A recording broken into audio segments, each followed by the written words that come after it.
President Trump faces a deadline this week. He will have to decide by Saturday whether to withdraw the U.S. from the nuclear deal it signed with Iran and 5 other countries in 2015.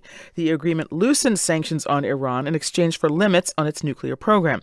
Now, one of the outcomes of that deal has been increased business between Iran and the European countries that co-signed the deal.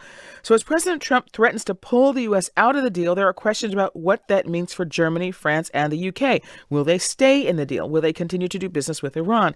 Here to help us answer some of these questions is Robert Guest. He is the foreign editor for The Economist. Mr. Guest, thanks so much for joining us. My pleasure. So why don't you start by setting up what kind of business interests Germany, France, and the UK currently have in Iran, and has the lifting of sanctions bolstered trade between those countries? It has, but by a great deal less than you might think.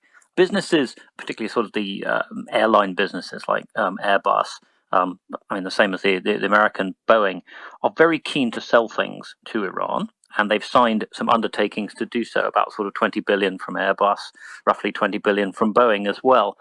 But they haven't actually delivered the stuff yet. It's all sort of talking about doing it, and you see oil interests maybe a bit more advanced than that. Total from France has a 5 billion deal for gas development in Iran.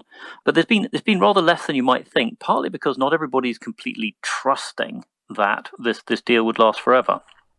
So the question is, if the U.S. pulls out, what happens? Will these deals or these agreements in principle go through? Would the countries face fines?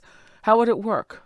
I suspect an awful lot of it will will collapse, because if you're a company of any size doing business globally, and frankly if you're a big oil company or an airline maker, then you can't really afford to fall onto the American sanctions list. If you want to ever be able to do any kind of deals in dollars, which would have to clear in America, you just don't want to get on the wrong side of the US government. So I suspect it would mean a lot of these things would go back to the drawing board. If you're a much smaller company, then it's different. You can maybe fly under the radar. But for the big stuff, I suspect it's just not going to happen.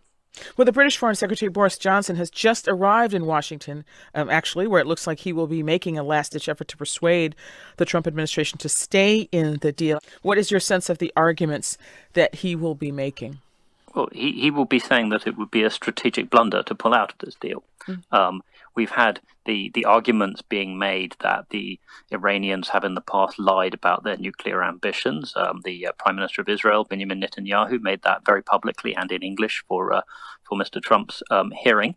And that is, of course, true. They were lying about it. They did have a bomb-building program. But that's, you do deals with your enemies. You do arms control deals with your enemies, not with your friends. And the deal is verifiable. The Iranians, as far as we can tell, and we've really looked very hard, are keeping to the terms of it.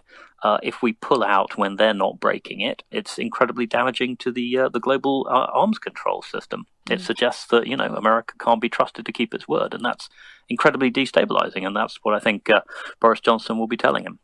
That's Robert Guest. He's foreign editor for The Economist, and he was kind enough to join us from his home office outside of London. Mr. Guest, thank you so much for being with us.